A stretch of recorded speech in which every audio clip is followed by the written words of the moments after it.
ఇంటి వారసుడు కొరకు నెలలు నిండిన ఆడపిల్లలను చంపవద్దని ప్రజల్లో అవగాహన కోసం వినూత్న ప్రచారం చేపట్టారు. స్కానింగ్ అనేది లేకుండా ప్రధానమంత్రి సేవ్ గర్ల్ పేరిట కార్యక్రమాన్ని ప్రారంభించాలని సేవ్ గర్ల్ వ్యవస్థాపకులు శ్రీనివాస్ బల్లా కోరారు.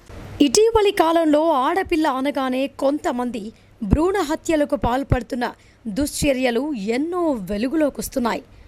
నెలలు నిండని పసికందుల గొంతు నొక్కి సభ్య సమాజం ముందు తలదించుకునే ఘటనలు నిత్యం ఏదో ఒక చోట వింటూనే ఉన్నాం.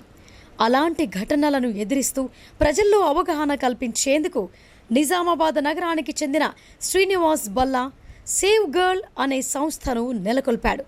అంతేకాకుండా తన కారు చుట్టూ తల్లి గర్భంలో ఉండే ఆడ పసికందు తన ఆవేదనను వెలిబుచ్చే బాధను కొటేషన్ల రూపంలో అంటించిన స్టిక్కర్లు పలువురిని ఆలోచింపజేస్తున్నాయి. ఇంటి వారసుడు కొరకు పుట్టబోయే ఆడపిల్లను చంపవద్దు. అమ్మా నాన్న నాకు బ్రతకాలని ఉంది, దయచేసి నన్ను చంపకండి. నానమ్మ అమ్మమ్మ నన్ను చంపకండి, నేను మీకు భారం కాను అంటూ హృదయాలను కదిలించే స్లోగన్స్తో ఆ యువకుడు వినూత్న ప్రచారం చేపట్టాడు. ఈ సందర్భంగా శ్రీనివాస్ మాట్లాడుతూ ప్రస్తుతం కొన్ని ప్రైవేట్ ఆసుపత్రుల్లో డబ్బులకు కక్కుర్తిపడి స్కానింగ్ చేసి పుట్టబోయే పసికందు ఆడ మగ ముందే తేల్చి భ్రూణ హత్యలకు పాల్పడుతున్నారని ఆవేదన వ్యక్తం చేశారు. ఆడపిల్ల పుడితే ఇంటికి మహాలక్ష్మి లాంటిదని ఆయన తెలిపారు. అలాంటి మహాలక్ష్మిని వద్దని, వారసుడు కావాలని, పుట్టబోయే ఆడపిల్లను చంపవద్దని ఆయన ప్రజలను కోరారు. అలాగే ప్రధానమంత్రి నరేంద్ర మోదీ స్పందించి సేవ్ గర్ల్ చట్టాన్ని తీసుకువచ్చి స్కానింగ్ లాంటివి నిరోధించి ఆడపిల్లలను కాపాడాలని ఆయన కోరారు. ఏది ఏమైనా శ్రీనివాస్ చేపట్టిన సేవ్ గర్ల్ కార్యక్రమం విజయవంతం కావాలని కోరుకుందాం. మనం చూడడం జరిగింది, సొసైటీలో జరుగుతున్న వాటిని చూసి నాకు ఈ సేవ్ గర్ల్ డిపార్ట్మెంట్ ఏర్పాటు చేయాలని ఆలోచన వచ్చింది.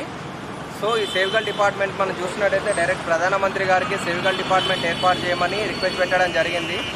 సొసైటీలో చూస్తున్నామండి, ఇంటి వారసుడి కోసం ఆడపిల్లలను చంపుతున్నారు.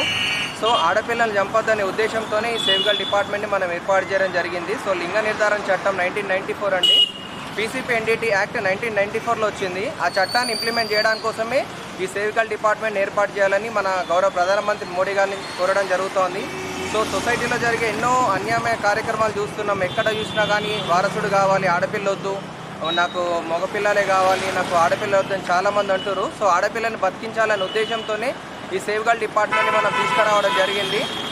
మనం ఈరోజు మన భారతీయ ఛానల్లో కూడా మన భారతీయ ఛానల్ వాళ్ళకు కూడా ధన్యవాదాలు, కృతజ్ఞతలు తెలియజేయడం జరుగుతూ ఉందండి.